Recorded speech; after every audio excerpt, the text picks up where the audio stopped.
This week we're going to talk about how you do not need to use fixatives with your pastels and how you can display your pastels using one of two methods: the traditional using a mat method or using plastic spacers.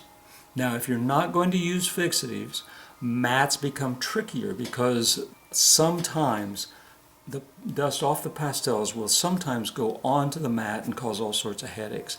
But these little spacers, without using a mat and just framing them like you would an oil and acrylic painting, is maybe an option for you if you don't want to use fixatives. If you're liking the content of these videos, be sure to hit the like button. The like button is more important than the subscription button for some reason on YouTube. So if you like this stuff and you don't want to subscribe, if you want to subscribe, great. But if you don't want to subscribe, at least hit the like button, and that lets more people see this. So let's get started. I've got 3 different moldings here, and each one has, this area is called the rabbet, and each, or if you're English, they call it the rebate. Each one of these has a different amount of rabbet. This is a 3/8 inch rabbet, meaning the measurement from here to where the glass would go up against the frame is 3/8. This is 1/2 inch from the back to where the glass would fit against the front of the frame.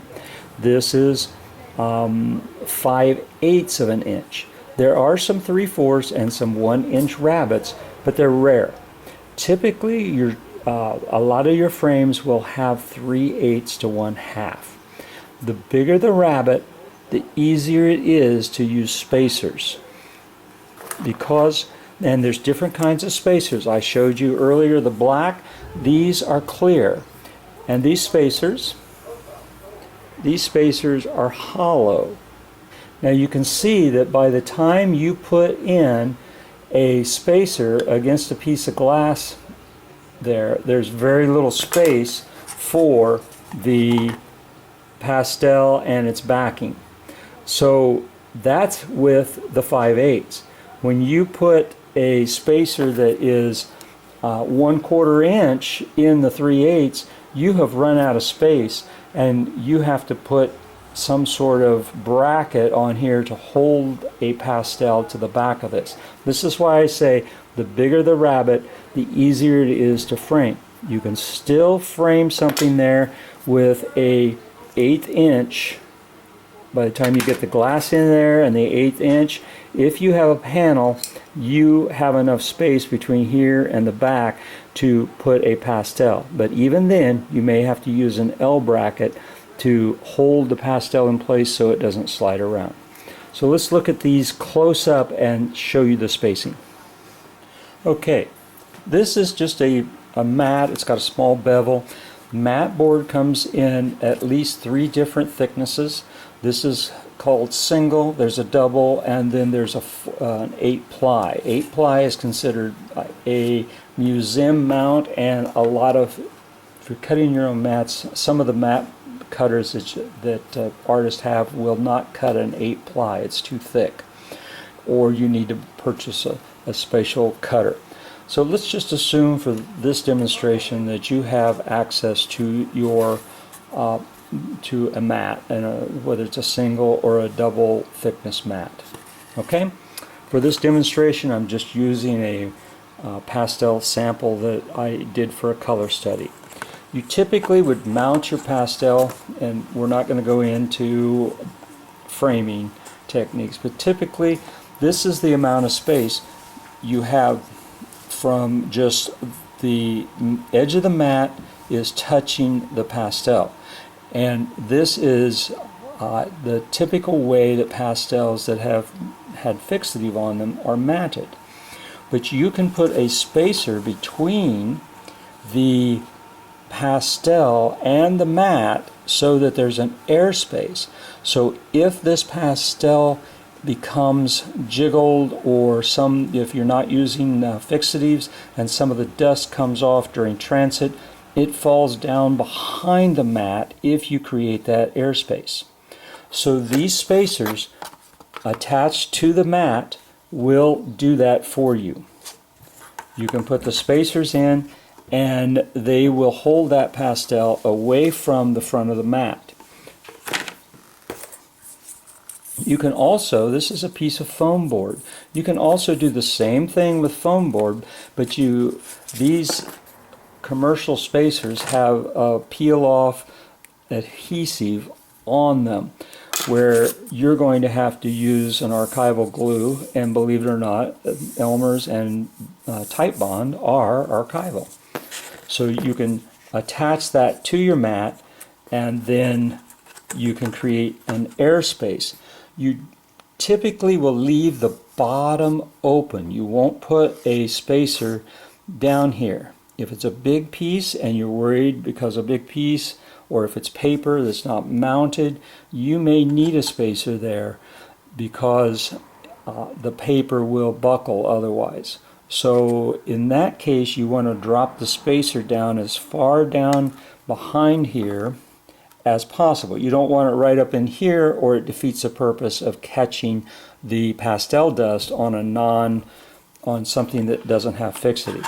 So you want to drop it down as far down as you can. So you may have to do something at the bottom. If your mat is coming right to the edge, you may have to extend this artificially so that you can get that spacer down and have a place for the dust to fall behind the mat. The way I'm going to use this 5/8 inch rabbet or rebate and show you how the layering of this becomes important, how this rebate becomes important when you are trying to avoid using fixatives or maybe even avoid using a mat. We first have the glass in here like this.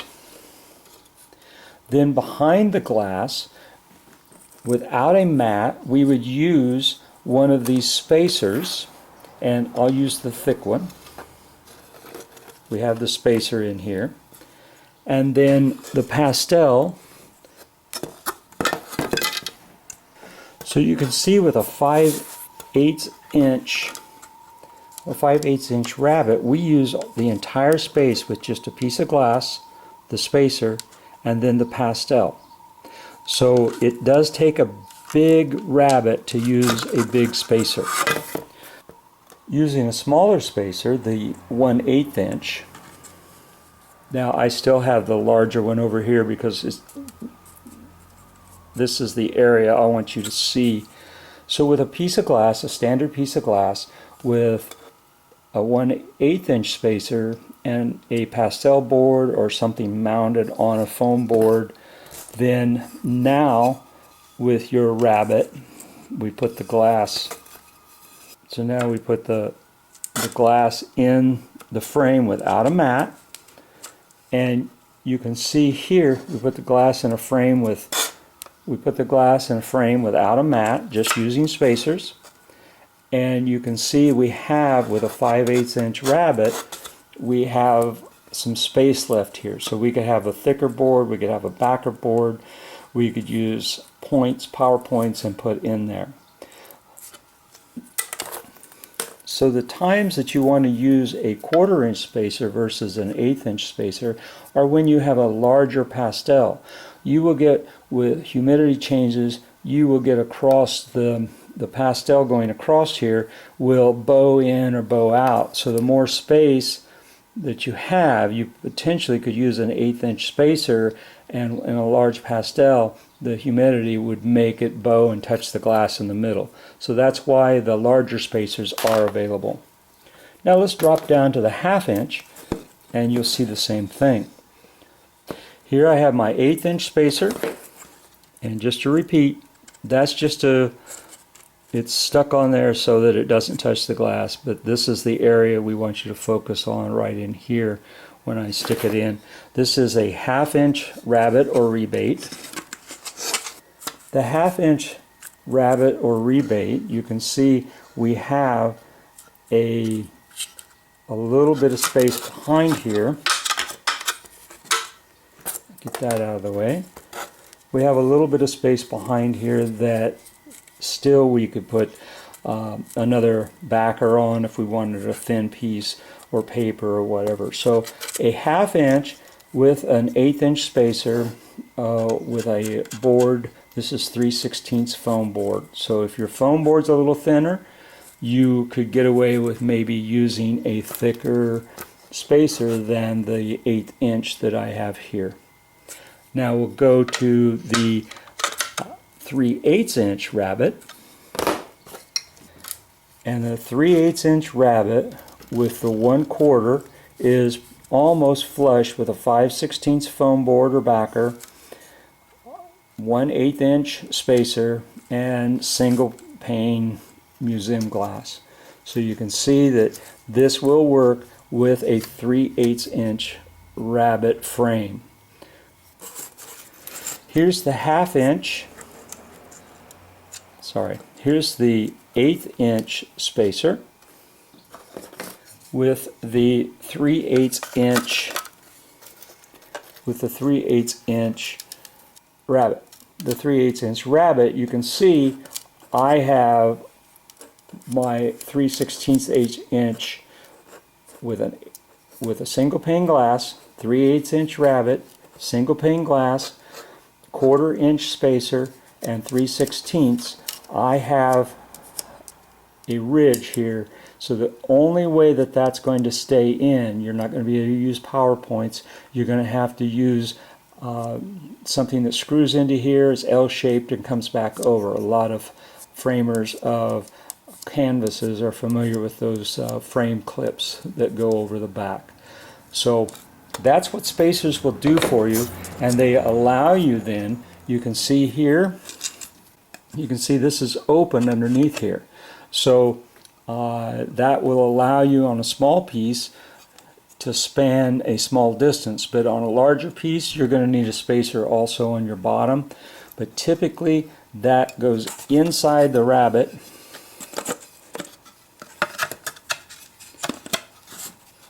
If this was the bottom of the frame, you can see that we've got plenty of space for dust to collect inside the rabbit and not interfere with the painting, and you don't have to use a mat. A lot of pastelists are not using fixative, they're not using mats, but they're framing the same as oil painters do, and in order to have that painting appearance rather than have a mat. I hope you have enjoyed this. I hope that it has given you some ideas that if you don't want to use fixative on your pastels, that there are some options using the tools such as spacers or even making spacers out of foam board, so you separate that painting from the glass and leave enough space, if you're using a mat, for the pastel to fall down behind the mat rather than onto the mat. That's one of the reasons people use fixatives, is so that the dust in transportation and handling a piece of pastel artwork doesn't dirty up the mat. But you see how also those spacers allow you to put a pastel in glass and not have to use a mat at all. So hopefully that's some good news for you, and hopefully it's something that you can use, if not now, in the future. If you're liking these videos, please stay tuned, hit the subscribe button, and definitely hit the like button so more people see this. So until next time, thank you very much, and we'll see you on the next video.